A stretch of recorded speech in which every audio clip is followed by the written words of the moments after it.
I'm just joining.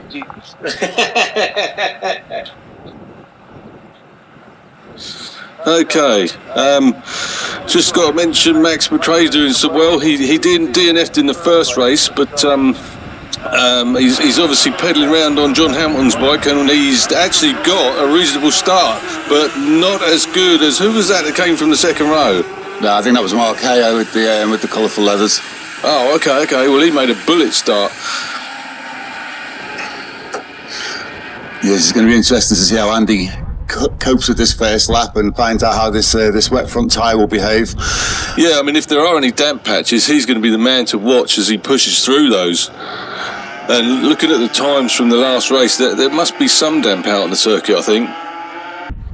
Well, I know that Fu was out on dries. He certainly had a dry rear end, and I don't know how he fared in finally in that race. I didn't get a chance to watch any of that. I think he was about 4th or 5th in class, Fu. Right.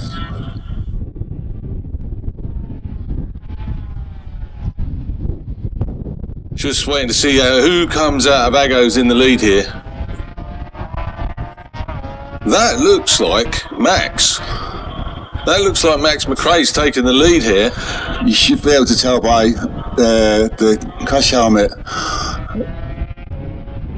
Yeah, Andrew Burskov is in second place, holding his own at the moment on his wet front tyre. As we said earlier, we'll see how well that holds up as the race goes on. We have only got 5 laps to do, of course, so it gives him half a chance to get to the end without any excess wear occurring on that front wet tyre. 69 is retired, guys. Yeah, that's Mark Ellery. I mean, Mark Ellery actually has got a wet bike in the garage, but that was nowhere near ready to go. So he was either going out on a dry bike or not going out at all. So he was quite thankful for the turn of the weather. But unfortunately, yeah, by the sounds of it, he's pulled in.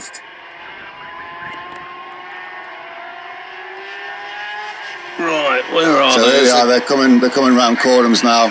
Okay. Heading to the last turn of Murray's. Yeah, we're about to find out exactly who is leading this race, ladies and gentlemen. Andy Bears goes in 3rd place. Yeah, he's been, looks like maybe ridden around the outside at Corums.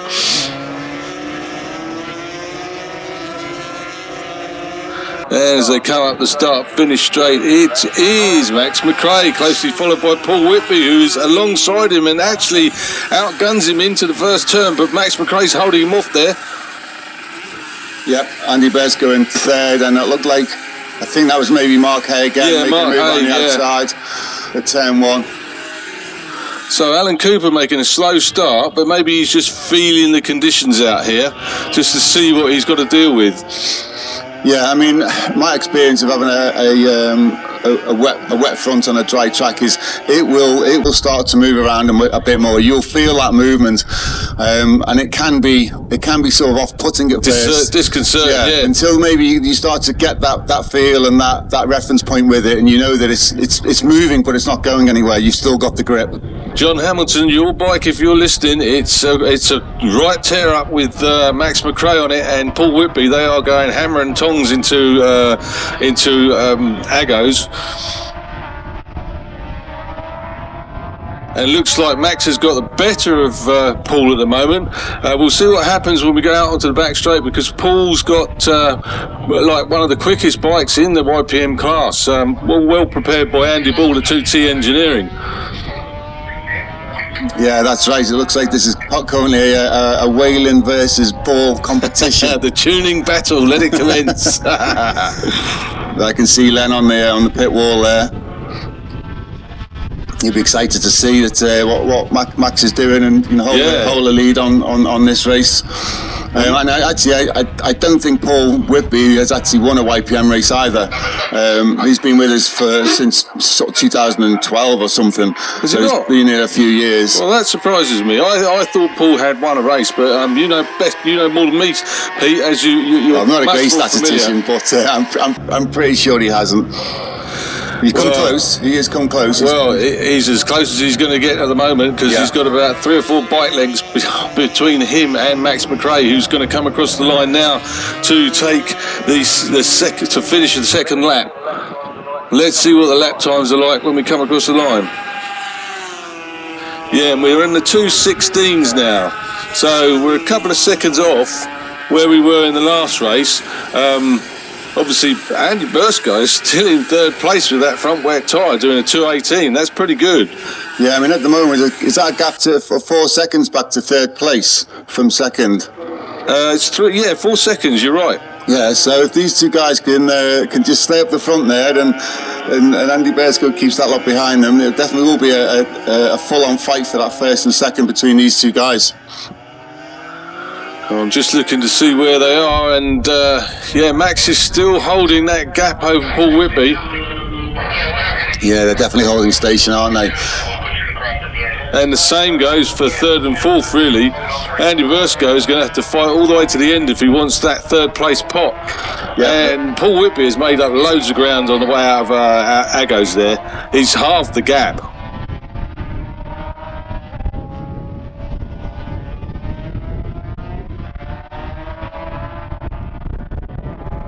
Yep, Andy Bursko's still in third. It'd be interesting to see what that front tyre looks like at the end of this race. Exactly right.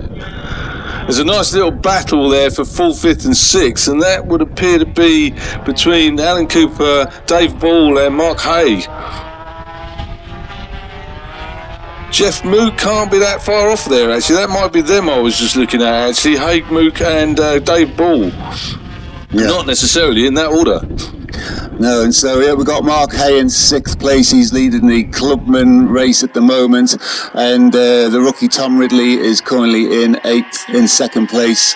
And Ian Davis, who yesterday I believe had an off. I've just cut across you there. The lead has changed. The lead has changed. Paul Whitby, I think he must have. And it's changed again because Max McRae has just gone round the outside of Paul Whitby on the way into Murray's.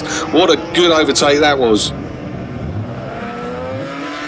As they come up the start-finish straight, we're going to see who's got the drag. Max McRae's hugging that wall, trying to stop any tow, but Paul Whitby doesn't need it. He just goes round the outside, straight into the first turn first. Yeah, he must have got really good drive off that last turn up this start-stop straight. And, I think Max's entry, because of his overtake, probably compromised his exit, you know. I was saying, I think Ian Davis yesterday, I'm sure he had an off in that second race, but he's back on track and he's currently running third in the Clubman's.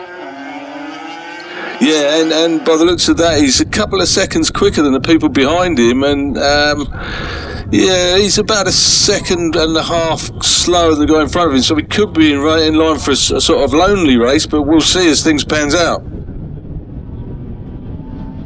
I was speaking to Mark Stubblefield yesterday on the 333 bike. I think he's running a new set of exhaust pipes this weekend, Martin Johnson pipes, and he's still sort of trying to get used to how the power is being delivered on that bike. We'd normally see Mark Stubblefield possibly a little bit further up the field, but as I say, he's still getting used to the new sort of setup on the bike, and hopefully he'll improve through the rest of the weekend and into the next meeting. Well, Dave Ball's in the same boat actually. He's running a set of Merlin pipes that he was trying to see whether they would give him any top-end advantage down these long Snetterton straights, but just to quickly cut back to the leaders, because Max McRae did actually get back in front of Paul Whitby on the infield somewhere. I mean, Paul Whitby is commonly known as last of the late breakers. Yeah, Max is definitely back in front, so I think we're going to have a rerun of the drag out onto the start-finish straight to see who's. It's going to be interesting when they come around corners and out of Murray's, how big a gap Max has got and whether or not that gap is big enough, because this is a rerun for the last lap if they stay this way, whether that gap is actually big enough for him to keep Paul Whitby off him when they get to the line. Yeah, I mean, if it stays like this, I can't see there being enough length to the straight for Paul to catch him at the line. And Max has gone over first. And he has set the fastest lap of the race in the process, a 2-minute 14.093. Yeah, they're a couple of seconds off yesterday's time. I think they're running around about 2:12. So the track, obviously, and the conditions are a bit slower today. Yeah, as you say, Burskov is still out there. Andy Burskov, it really will be interesting to see the state of that wet front tyre now when he gets it. Yeah, Andy's down into fourth now by the looks of it, without Alan Cooper taking his third place spot.